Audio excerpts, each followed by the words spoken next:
just like Marvel's Ant-Man and the Wasp, Quantumania comes out. What is one superpower you wish you had? Steve, start us off.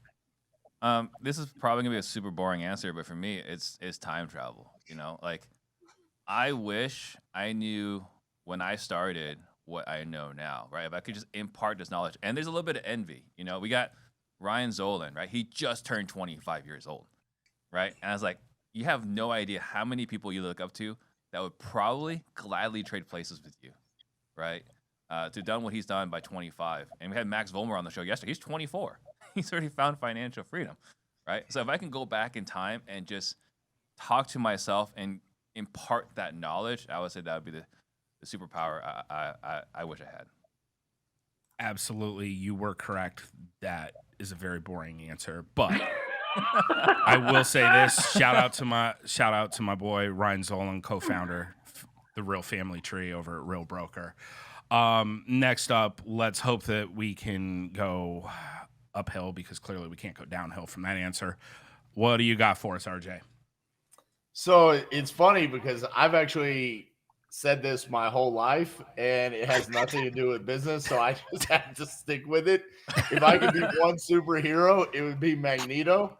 I've always thought magnetism is like the greatest superpower of all time because you can pretty much do anything if you're controlling metal. So, if you've ever watched any of the X-Men movies, that dude is a badass. Who is this guy, takes man? someone's blood out of his bloodstream because he had too much iron. He removed the ore of the earth because he has magnetism. I want to be Magneto.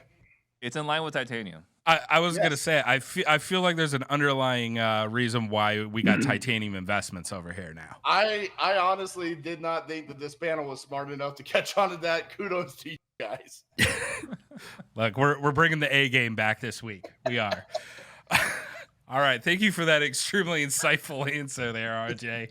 Leon, what you got for us, boss? For the record, that's worse than my Tecmo Bowl answer from last.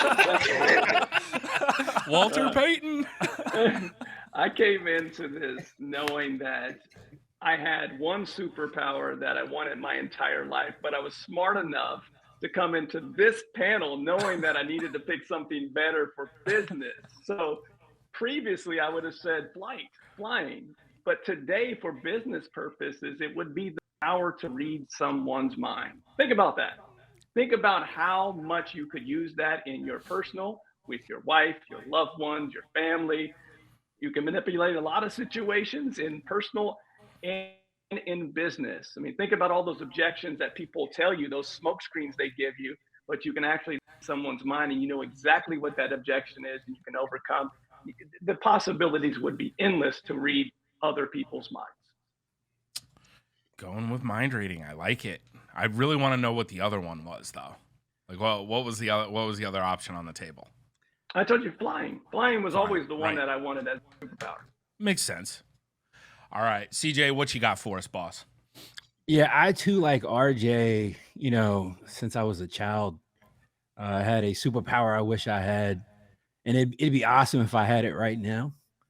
I wish I could just like teleport through like screens or, like wavelengths and just pop up on RJ right now and knock him inside on the back of his head.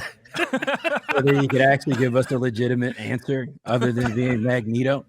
That's what I mean. My whole life I've been waiting for somebody to ask me this question. All these interviews I've done, speaking on stage, I wish somebody would have asked what I would want a superpower to be. Literally, if I could go through the screen right now and just take the belt in the back, put the Viking helmet on first, and the vest, and then take the belt and just knock RJ upside the head, my life would just be crazy. It'd be amazing. That's my superpower.